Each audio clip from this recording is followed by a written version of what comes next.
I get so sick and tired of people obsessing about women's bodies.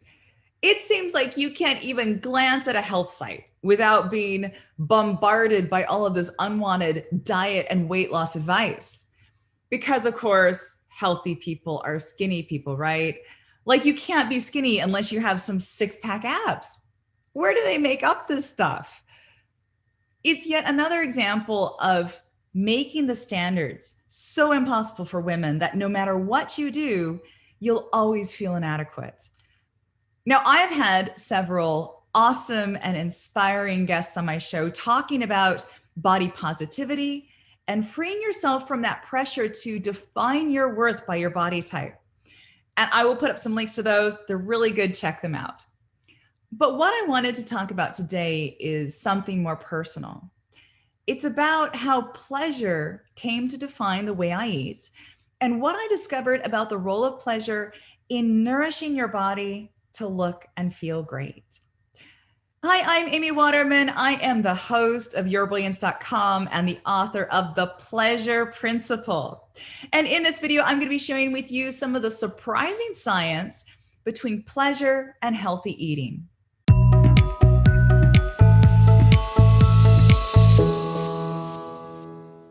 Now, you won't hear many weight loss gurus talking about pleasure. That's because they haven't had training in the psychology of eating. So it turns out there is a missing link in what we've been told about nutrition. We've been told that all you have to do is look at those nutrition facts on the label, and you will know exactly how many calories and vitamins and minerals you'll get if you eat that particular food. But if that's the case, though, how is it that two people can eat the exact same thing and one person gains weight while the other person never gains an ounce? Doesn't that make you mad? Well, it turns out that there is a lot going on after you put that food in your mouth that determines how much nourishment you receive from it and whether it will end up stored as fat in the body. Mark David is the founder of the Institute for the Psychology of Eating and the author of the Slow Down Diet. And his research focuses on how food is metabolized in the body. And he's discovered some pretty incredible stuff. I love this quote of his. He writes, "You could eat the healthiest meal on the planet, but if you're thinking toxic thoughts, the digestion of your food goes down and your fat storage metabolism can go up. Likewise," he writes, "you could be eating a nutritionally challenged meal, but if your head and your heart are in the right place, the nutritive power of your food will be increased." Now that's hard to believe, isn't it? But the research is there. If your body is in a stress state when you're eating, because you're anxious, because eating has made you obsessed with counting calories, because you worry that what you eat is going to make you fat, then your body's not going to metabolize your food as well as it should. So you're not going to absorb as many nutrients, and it's more likely that some of what you eat will be stored as fat. But if your body is primed to experience pleasure from your food, because you enjoy what you're eating, you feel relaxed and chilled, and you feel good about nourishing yourself, you will digest your food in a way that wrings every last little bit of goodness out of it. So people who aren't stressed out about food have an easier time managing their weight.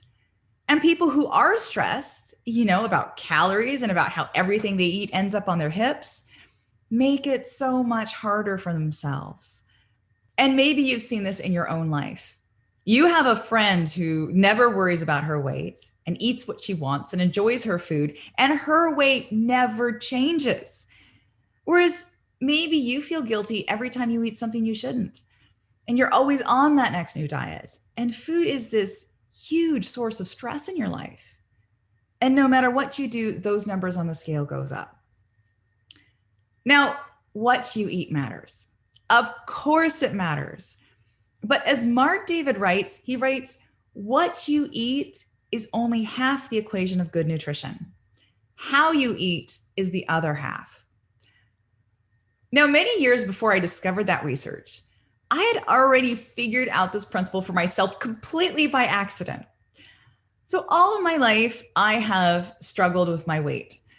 I was born in a family of women who put on weight.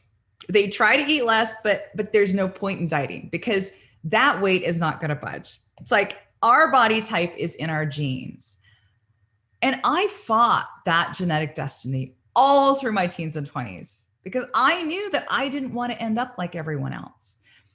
And so I pushed myself and I ate too little and I ended up wrecking my body. And it wasn't until I turned 30 and I moved in with somebody that I cared about very deeply that everything changed for me. So this man ate forbidden foods like cheese and butter. And I never had cheese or butter in my fridge. And he drank whole milk. And I told myself, I said, okay, so I'm just going to try this for a little bit, right? Because the honeymoon period doesn't last forever. And if I balloon up, I'll just go back to the way I was eating before. And what I discovered was this crazy thing. Eating like him meant that I stopped feeling hungry all the time. And when I wasn't hungry, I wasn't thinking about food. I didn't feel the urge to overeat. I could eat just the right amount and feel full. And it's crazy to me that the one thing that finally allowed me to settle into a stable weight that felt good was the one thing that I had fought my entire life. So I had thought that the problem was the foods I ate. I thought that I always had to choose the non-fat, no sugar diet option. But in fact, the problem was the way I was restricting my eating. In some ways, I actually needed more food and I needed more fat. I needed to be able to give my body what it was asking for. Because when I allowed myself to eat, that's when food finally lost its power over me. Like, I don't even need to treat myself anymore because I actually like the foods I eat. Now, this is one of those curious applications of the pleasure principle that you would not expect. So the pleasure principle, as a quick reminder to those of you who don't remember, is the philosophy of going towards what makes you feel good rather than away from what makes you feel bad. It is the subject of my book. It's one of the great passions of my life because we women need more pleasure in our lives. Am I right? Give me a thumbs up. So many of us spend our lives trying to avoid bad things. So we don't want to gain weight. We don't want to get rejected. We don't want to fail. And so we fall in line rather than taking the risk of choosing the things that make us happy. And food should make us happy. Today, I love food and I'm a bit of a food snob. So I make the perfect cup of tea. And if there's something I'm really craving, like sourdough bread or donuts, I will figure out how to make it myself and master it so that I can enjoy it anytime I want to. Now, if the pleasure principle interests you and you would like to learn more about how it applies to health, I will put some links to more information below. And if you've got a question, make sure and let me know because I always love to know what your questions are so that I can answer them in future videos. See you next time.